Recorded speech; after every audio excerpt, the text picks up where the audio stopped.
Welcome to Boring History for Sleep. If you find yourself drifting off to the quiet side of the past, then this is the channel for you.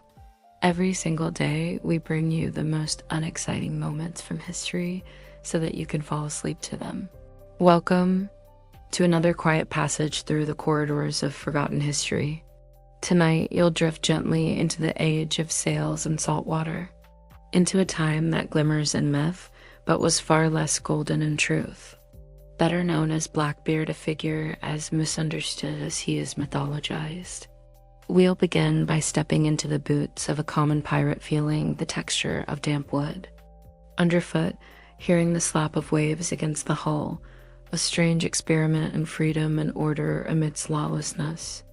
And smelling the tang of salt within the manicured halls of a governor's mansion in Port Royal, where elegance and power masked other forms of danger, sweat, and spoiled provisions. You've likely heard the tales of pirates, rowdy rogues, golden treasures, and wind-tossed adventures, but the reality of pirate life was not a celebration of freedom or fortune, but with the uneven lurch of a ship weathering coarse waves. They're riddled with weevils, but no one bothers picking them out. They're protein, after all. Their salted pork briny, stringy, rotting barrels are common. You learn to drink quickly and without complaint, and sometimes green at the edges and grog, a thin mix of rum and water, more a necessity than a pleasure. You're reloading. You're ducking splinters from enemy fire. The noise is deafening. The smell of gunpowder thickens the already heavy air. Sails patched, decks swabbed, cannons cleaned. Captains may have been elected, yes, but their authority is final. Disobedience is punished, often brutally. Lashings are common, and mutiny ... Well, mutiny is a hanging offense. These were surprisingly democratic, allowing even the lowest-ranked crew a vote in key matters. But that democracy faded in the face of hunger, conflict, or the simple need to survive. Even during long stretches with no other ship in sight, there is labor. The ocean is a black void outside, dotted only by the faint shimmer of stars. You lie in your hammock, rocking softly. There is no singing, no gold, just exhaustion. A kind of freedom, strange and brutal though it was. Most pirates were former sailors, deserters, escaped slaves, or men pressed into naval service who had seen harsher discipline under kings than under captains. The sea does not pause, and neither can you. It was a life of monotony, fear, hunger, and punishment. You are aboard a pirate vessel, perhaps in the early 1700s, somewhere between the Caribbean and the coast of West Africa, drifting over gray seas under creaking sails. In this slow, meandering journey, then we'll quietly follow the final days of Edward Teach. Afterward, we'll explore the brief and curious rise of the Pirate Republic of Nassau, a space barely tall enough to sit upright. There's no privacy, little rest, and the air is thick every breath, tinged with the residue of damp sails and unwashed bodies. And finally, we'll contrast this harsh existence with life just across the shore. So if you're ready, let your mind settle like silt beneath the sea. Let the stories of the past drift over you, quiet and slow. We begin aboard a ship that was anything but romantic. The real life of a pirate, not a rogue of legend. You're a sailor ... One of many, bound not by loyalty but by shared desperation. Imagine yourself waking to the sway of the sea, not gently. The wood beneath you is damp and rough, the smell acrid and layered, salt, sweat, mold, and something subtly sour that never quite fades. You're not a captain. You sleep shoulder to shoulder in the lower deck. Your meals are the same, day after day. Hardtack biscuits, so dry and tough, they often need to be soaked before chewing. Clean water is precious. Above deck, the work is endless. Rigging must be adjusted with every shift in wind. And when battle comes not often, but always suddenly, you're not charging with the sword in hand. You're running powder to the cannons. Discipline on board is absolute. Still, pirate life offered something others did not. There were articles, written agreements that dictated shares of loot and codes of conduct. At night, the ship creaks and sighs, and the knowledge that tomorrow will be exactly the same. Imagine now, a man known not by his birth name, but by a shadow he cast across the seas. Edward Teach or Thatch, depending on the source, would be remembered simply as Blackbeard. But the man behind the myth was no fire-eyed demon, nor a wild-eyed brute. He was ... quiet, calculating, but seated on the deck of his flagship, Queen Anne's Revenge, staring out across the still water. After years of preying on ships across the Caribbean and the American coast, he had recently accepted a pardon from the governor of North Carolina, laying down arms. Or so it seemed. His beard, thick and dark, sometimes tied with slow-burning fuses, not for madness, but for fear. He understood the power of reputation. It kept blades in their sheaths and treasure ships from putting up a fight. What followed was not the grand battle of stories, but a brutal, clumsy ambush, a sailor first and a performer second. Just silence as his body collapsed onto the blood-slicked deck. Not because he was the most ruthless or successful, but because he understood fear. Silence, the power of theater. His head was taken mounted on the ship's bow as proof. A grim reminder that no myth could protect a man forever. As you drift further into the story, picture him not in the middle of battle. He entertained officials, drank in taverns, and gave gifts to the town's leaders. But out at sea, rumors swirled. Not as a ghost, but as a quiet figure in the fog, calm, still, waiting. Some said he had returned to piracy in secret. Others whispered that he was planning something far larger. The final weeks of Blackbeard's life unfolded in the calm before a storm, both political and literal. He was tired, wealthy, yes, but restless. He made deals with smugglers. He moved quietly between coves. He anchored his ship in inlets surrounded by marsh.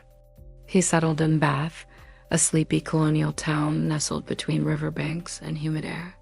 To locals, he was a curiosity charming, even. The truth was quieter. Then came Lieutenant Robert Maynard, sent quietly by the governor of Virginia. His mission was simple: eliminate Blackbeard. He sustained wounds many, though the exact number is debated, and continued to swing his sword. It was not until he was surrounded that he finally fell. On a gray November morning in 1718, Maynard's small flotilla found Blackbeard anchored off Ocracoke Island. The pirates were outnumbered, but not outmatched. Blackbeard fought with quiet fury, no dramatic last words, no grand defiance. And yet ... the man became a legend. Tonight, centuries later, he still floats in our minds. As your mind drifts farther into the fog of time, the sounds of waves soften, and we arrive at a place that, for a brief moment, tried to rewrite the rules of the sea, a port without kings. A place where pirates governed themselves. The streets were uneven. They shared stories, divided spoils, and wrote codes of conduct. Littered with sand and fragments of shipwrecks turned into homes. Shares of loot were carefully distributed. Every building leaned, patched together with driftwood and canvas. Nassau, now a sunlit port in the Bahamas, was once something far stranger. In the early 1700s, it was not a colony, but a haven. The Pirate Republic of Nassau. Imagine stepping off a weather-worn sloop and into a ramshackle town where order was replaced by consensus, and loyalty belonged not to crowns, but to crews. Nassau became a crown colony once again. Here, pirates from across the Atlantic world, English, Dutch, African, even escaped convicts, found temporary peace. Some arrived wounded, some rich, some simply tired. And the laws of kings gave way to something stranger and perhaps gentler. The very freedom that defined Nassau also bred instability. Factions formed, one not ruled by pirates, but by powdered wigs and polished manners. Disputes over leadership simmered. and beneath the laughter and toasts, British officials plotted a return. There was no standing army, no navy to defend the harbor, and yet for a while no one dared challenge them. Ships flew the black flag not just as a threat, but as a symbol of independence.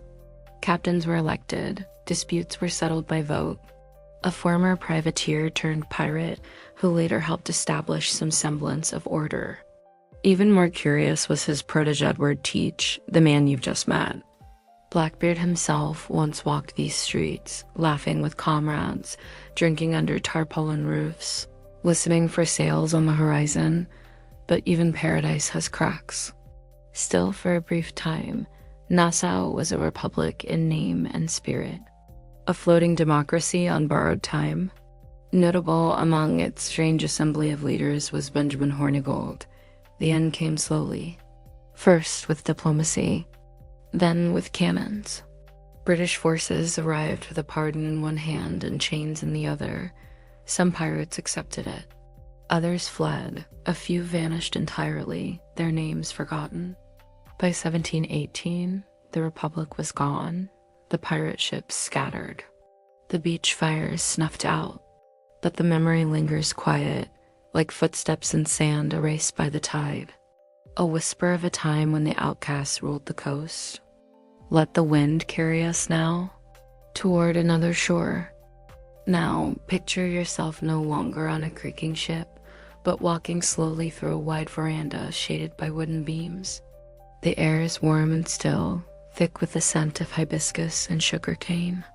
You've arrived in Port Royal, Jamaica, once known as the wickedest city on earth. But tonight, we won't walk its raucous taverns or back alleys. And a soft rustle of silk marks the passing of the governor's wife through a corridor lit by oil lamps. Instead, we step softly into a governor's mansion. Here, life followed a different rhythm. Merchants, naval officers. Court cases were reviewed in the afternoon. Storms surged without warning. And yet the governor's legacy lingered, rebuilt in other towns, other mansions. Earthquakes, literal and political, could shake the very foundations of these fine halls. Dinners were long and formal, with crystal glasses and detailed etiquette forks placed just so, conversation carried in low tones. Plantation owners. Pirates occasionally walked among merchants, exchanging coin for protection or information. Rum flowed freely. So did gossip. And governors' men who answered to distant kings but ruled locally with near absolute power. Tall shutters open to the sea breeze. A servant carries a silver tray with sweetened tea. The polished floors are waxed with care. This was the world of the colonial elite. Port Royal, before the earthquake of 1692, was a bustling harbor of immense wealth. It teemed with trade, gold, rum, textiles, and people. Enslaved laborers, brought by force, worked the fields and served in the homes that lined these shaded streets. Inside the governor's residence, life was marked by routine. Letters from London were read slowly over breakfast. Outside the gates, however, the streets held a different reality, crowded, pungent, and uneven. The contrast was striking. Inside these mansions, one found lace, painted portraits, and imported spices. Beyond their walls, noise, heat, and hunger. The governor's home represented control an island of order in a sea of disorder. Yet even here, uncertainty crept in. Ships failed to arrive. After 1692, much of Port Royal sank beneath the sea, its buildings and stories swallowed by water. Power, it seemed, could float, even when cities drowned. Now, let the sea fall silent once more. Let the footsteps on tile grow faint, and let this journey through time begin to fade into stillness. And now our ship drifts to still waters. The sails are lowered, the lanterns dimmed, and the stories, those soft echoes of forgotten lives, settle like dust on the floorboards of time. Not in glory, but in the slow rhythm of days defined by salt and silence. Tonight, we've wandered through the quiet hardships of pirate life. Not in battle, but in routine. We've stood beside Blackbeard, not the legend, but the man tracing the final steps of a life made of careful choices and calculated fear. We walked the rickety docks of Nassau, a republic born not from idealism but necessity, and watched as it faded into the sea air, history ever shifting, where formality and comfort stood in contrast to the chaos beyond its gates.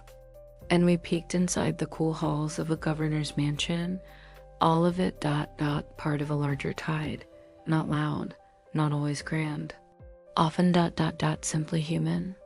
As you rest now, allow these memories, foreign and familiar, to fade gently. Let the weight of the past pull you downward, softly, like a ship sinking below the surface, not in tragedy, but in peace. And remember, while their world was harsh and uncertain, yours is quiet, your pillow is dry, your night is safe, and you are home. Sleep well.